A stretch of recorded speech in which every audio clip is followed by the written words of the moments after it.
Ladies, gentlemen, and bonkers of all ages, welcome one and all to the best brain-smashing setup for pure damage at this early point in the base game of Monster Hunter Wilds. If you want to bonk the monsters and you want to bonk them hard in the head, this is the setup. I have done a ton of math looking at all the weapons and armor combinations that I could, with hammer in mind specifically, lots of talking with Josh as well, who has done a lot more of the same in a less hammer-specific way, of course, and I'm confident that for the vast majority of players, this is the best offense-focused hammer build, at the very least until we start to see new equipment added to the game too.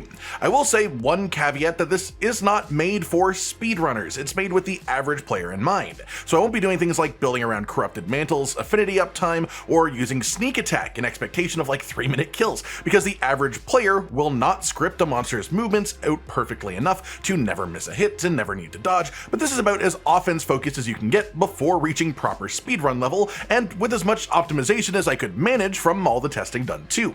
All that said, first up let's talk about our choice of weapon itself, and of course all of the numbers in this video will be done with the damage coefficient off in the settings so that you can easily compare them to builds for other weapons too. Moving on then, Wilds is in a really interesting state right now at release where element is pretty meh and statuses are stronger than they typically are in prior base Monster Hunter games. For the most part, if you roll good stats on an Artian weapon, it will outclass any crafted weapon on the actual tree, especially for hammer. As sad as this is, it means that the best weapons of the best builds will almost always be using green hunks of metal. Artian weapons also have an interesting quirk, however, where even if you want to focus on raw attack with them, it is essentially just a waste to make a pure raw attack Artian weapon without status or element. It makes it easier to get the reinforcement rolls that you actually want, yes, but it is possible to get the exact same rolls on a weapon that also has element or status on it, and having the exact same attack or affinity numbers as a result of that. So you should always have an element or status on an Artian weapon if you're looking for the very best of the best. If you are only fighting the top tier of monsters, the 6 or so that give rarity 8 Artian weapon materials when tempered, every one of them is at least somewhat susceptible to specifically dragon element. That means a dragon element hammer is a very fine choice to use as a general offense option, as it will just add a little bit of damage on top of all of your hits against every single one of these important monsters. A secondary option, if you're looking for pure damage and nothing else, are blast hammers. Blast is just procs of pure damage after enough buildup, but then we come to my proper recommendation. Any of these 3 options will work with the build, but it doesn't change at all, so it's up to your preferences, but my preference is paralysis hammer specifically. I've always loved paralysis hammer in Monster Hunter, and this is partially because the strongest combos that hammer has require the monster to not be moving to be used effectively, and so paralysis as a status simply gives you more frequent openings for your highest damage combos, and for aiming them very carefully at the head, which is pretty important too. That said, paralysis hammer is the one case where things get a little bit interesting. When putting your Artian weapons together for this build, you want to use 3 attack parts. We hit 100% affinity without any affinity from the weapon itself, so we want to gain as much attack on the weapon as we possibly can instead. Then for your reinforcements, 4 attack reinforcements and 1 sharpness boost. The 1 sharpness boost is enough to manage comfortably with an Artian hammer, and 4 attack just makes the best offensive gain that you can get from the rest, making this hammer 225 attack, 5% affinity, and 150 paralysis as a base, with white sharpness on it too, of course. That said, paralysis has the closest non-Artian weapon competitor with the classic binder mace up here. This has 220 attack on it, no affinity, but it pops up to 250 paralysis and still has white sharpness. You lose a little bit of decoration space compared to an Artian weapon, but you gain 3 stamina thief as a skill, which is uniquely better in Wilds right now than it has been in previous games, because we don't have elder dragons, and the only monsters that are immune to stamina thief are elder dragons. That said, with the math considered, the binder mace is actually better than an Artian paralysis hammer until you have 3 attack reinforcement rolls on the hammer itself. With 3 attack reinforcements, it is essentially even to the binder mace once you reach 220 attack on it,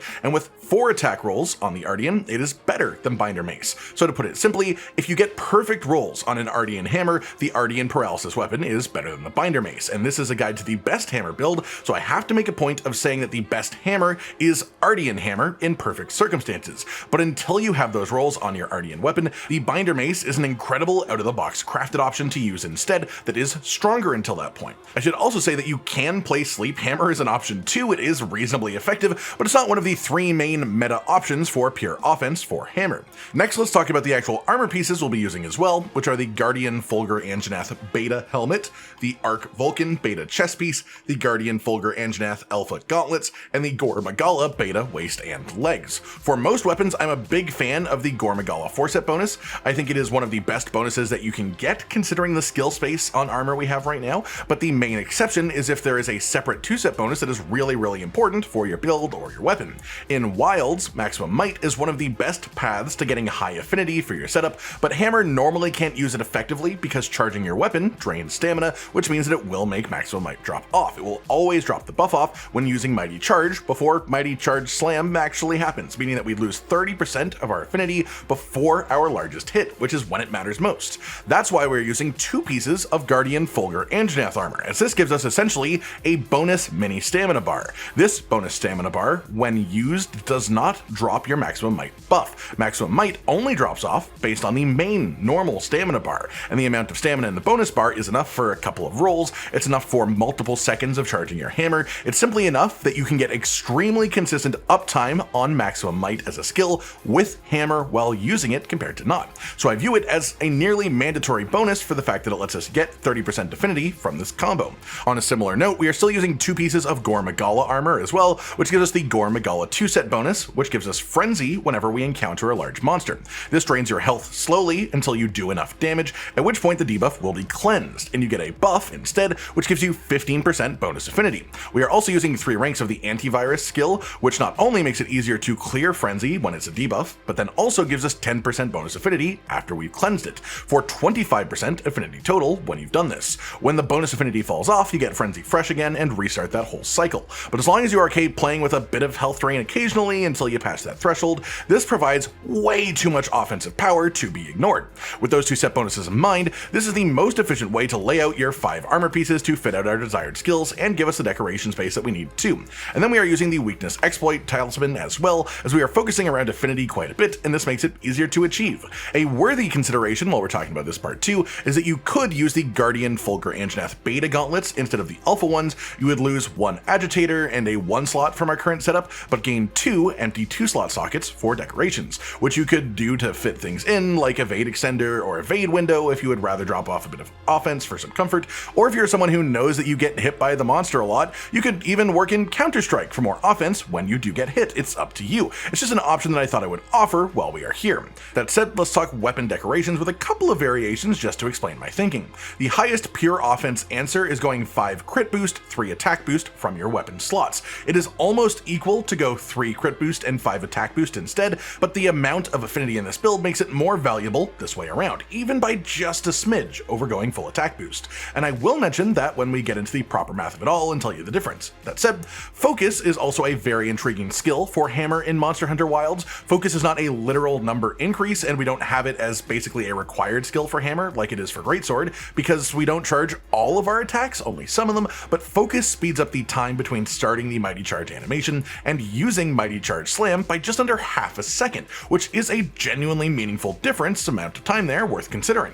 This means that there will be some situations while you're hunting where focus could be the difference to let you hit our largest attacks in timing windows that you simply could not do without focus. And having played both with and without focus a ton so far, I am a very big focus enjoyer for hammer. I think focus is a really big comfort increase when using correct combos and weaving mighty charge in as much as possible. To put it simply, when using 5 crit boost, 3 attack boost, if you were to replace the 3 attack boost decoration with a 3 focus decoration, it actually would be a smaller than a 3% damage loss on the stat screen. So if you think focus is worth more than 3% damage, and personally I do, then you would go for crit boost 3, crit boost 2, and then focus 3 is your decoration here instead of attack boost 3.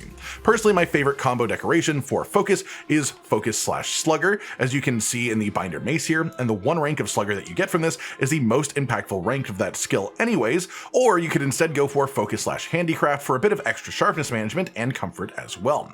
Moving on to the armor decorations then, we've got 2 Sane Jewels over here for 2 antivirus, bringing us up to 3, and I did talk about this skill earlier. We've got 2 Mighty Jewels for all 3 ranks of that skill as well, and we talked about that skill earlier too, and then we have 1 Chain Decoration to give us 1 singular rank of Burst. Most people focus on the full activation bonus for the Burst skill, which is 8 raw attack at rank 1 of the skill, up to 18 bonus raw attack at rank 5. Hammer can activate this full 5-hit bonus and keep it up semi-consistently, but you will always get the first hit bonus. The first hit bonus of Burst makes it so that after you get your first hit of any sort of string or combo or anything, it puts puts you with 5 bonus raw attack for the rest of that combo until you stop, no matter what.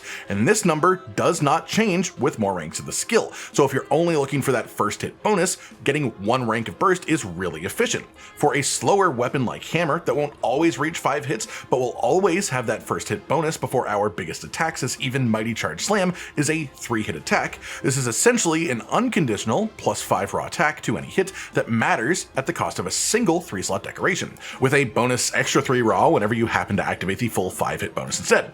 You could instead play with Adrenaline Rush for 1 rank of that skill in that same slot for a larger bonus for 1 rank of a skill, but that requires active purposeful activating with iframe dodges within a very 30-second window, so I prefer to recommend the 1 rank of burst for most players, as it's pretty much just sort of passive in the background.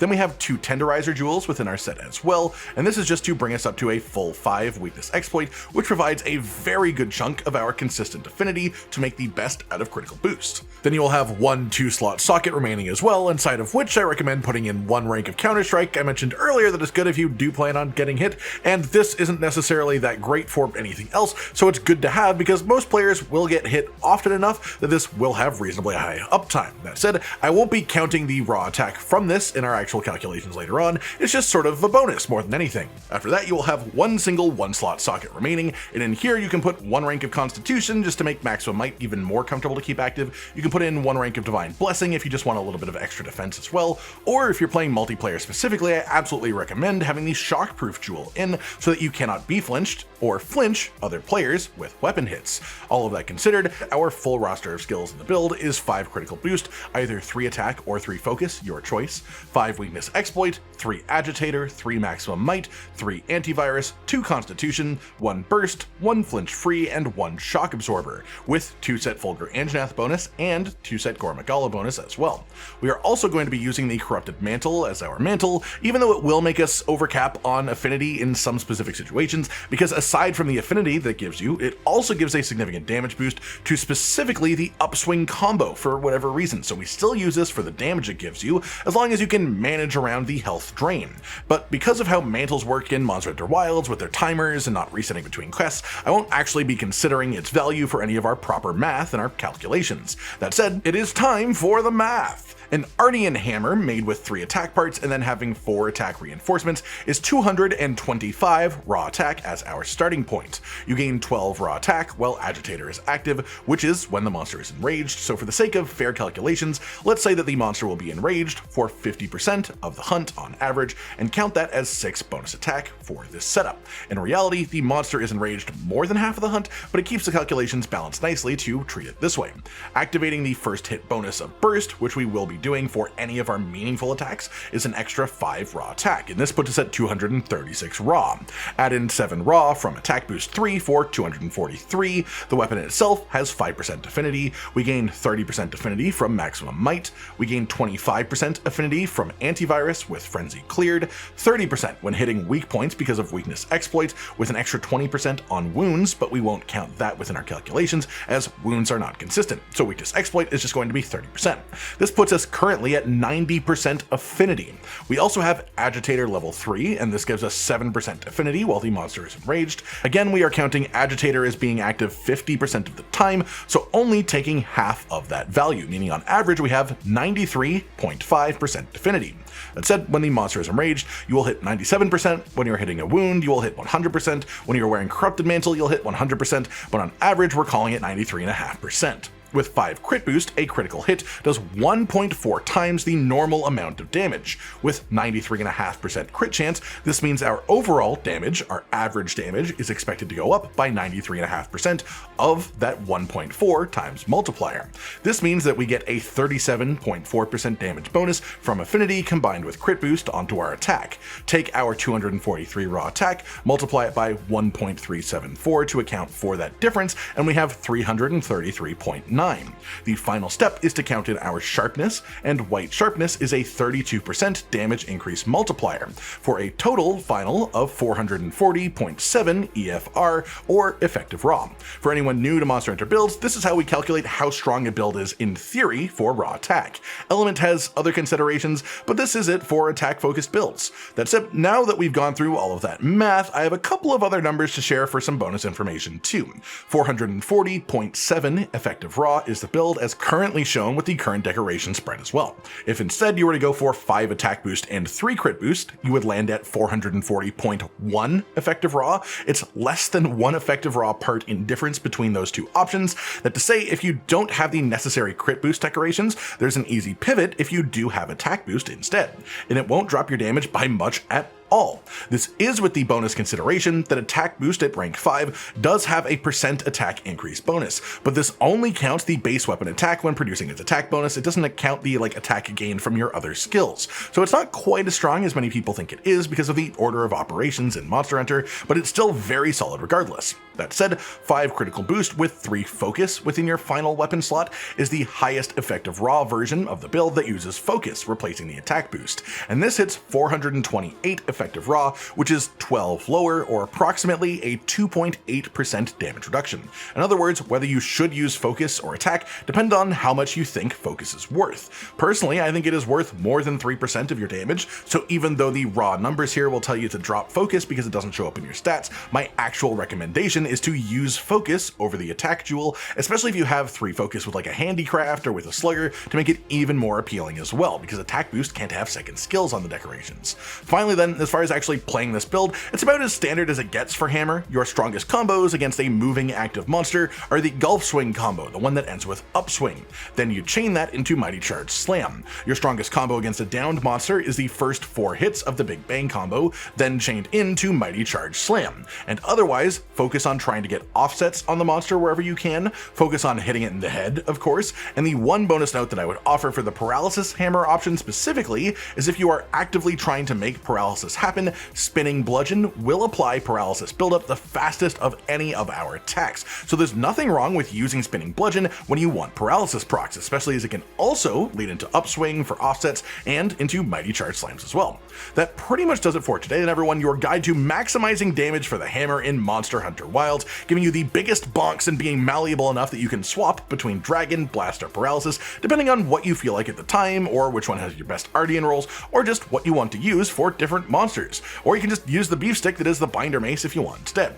I hope you've all enjoyed this then, and hopefully it helps you make your hammer hunts all that much more satisfying. As big numbers don't just mean more efficient hunts, they mean more badass flinches when you hit your biggest attacks at the right time too, more cool looking offsets. Like if you liked the video, subscribe and hit the notification bell for more, and most importantly, ladies and gentlemen, until next time, stay sweet. Josh, Cotton, and Hollow with the videos, dropping the humor like a hammer on your tippy toes, bringing entertainment on a daily arrangement to take our insanity and turn it into entertainment. Yes, I said entertainment twice, to reiterate that it is nice to look into your faces on a mostly daily basis when you let us in your homes to make the whole world our stage. Goodbye.